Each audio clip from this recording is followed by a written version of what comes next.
Hello and welcome to the 10 Commandments of Effective Lifeguarding, presented by West Bend. The aquatic safety experts at West Bend designed the 10 Commandments of Effective Lifeguarding as a one-stop resource for lifeguards and aquatic directors across the country. You can visit our website at cultureofsafety.com for a more in-depth analysis of each of these commandments. In this clip, we'll be focusing on the third lifeguard commandment. A responsible lifeguard will take in-service training seriously and continue to develop their water rescue and life-saving skills. We'd like to use a classic sports analogy to illustrate the importance of preparation, practice, and readiness.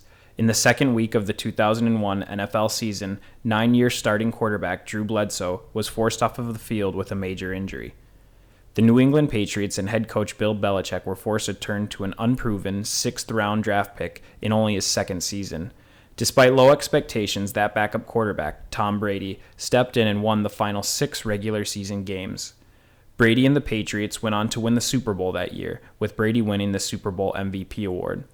For those that don't keep up with the NFL, Tom Brady now holds dozens of regular season and postseason records and is widely considered one of the greatest quarterbacks of all time.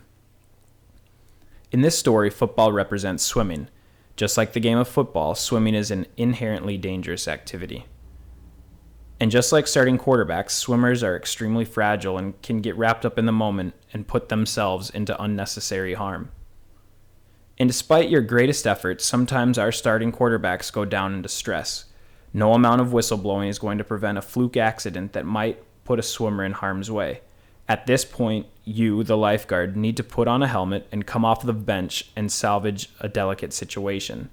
And despite having virtually no game time experience, you need to enter the game, rely on your training, and do whatever it takes to salvage the season. As a lifeguard, you have to be Tom Brady. You don't have the luxury of being hundreds of other backup quarterbacks who lacked the training and preparation when it came time to execute in the real world. So, to recap, swimmers are the starting quarterback, fragile and unpredictable, and you, the lifeguard, have a full plate. You are the backup quarterback. You have to come off of the bench cold and be the savior and the hero. Unfortunately, this presents a problem, something we call the lifeguard training conundrum.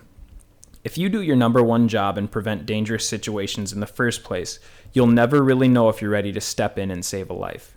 After all, a good lifeguard shouldn't have to make dramatic life or death rescues on a regular basis.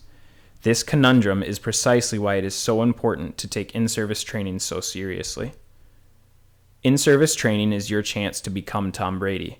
In-service training is your chance to get comfortable with the game plan, to make mistakes, ask questions, practice working as a team, and work on conditioning. In-service training is your chance to work on the skills that will make you successful in your pool's most desperate moment.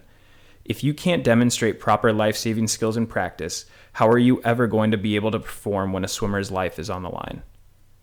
When it's time to spring into action and take full control over a dangerous situation, you don't get second chances. You don't get the luxury of learning on the fly. You must constantly fine-tune your life-saving and water rescue skills. Please take in-service training seriously.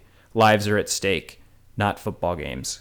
For more information on the 10 Commandments of Effective Lifeguarding and in-service trainings, visit West Bend at www.cultureofsafety.com.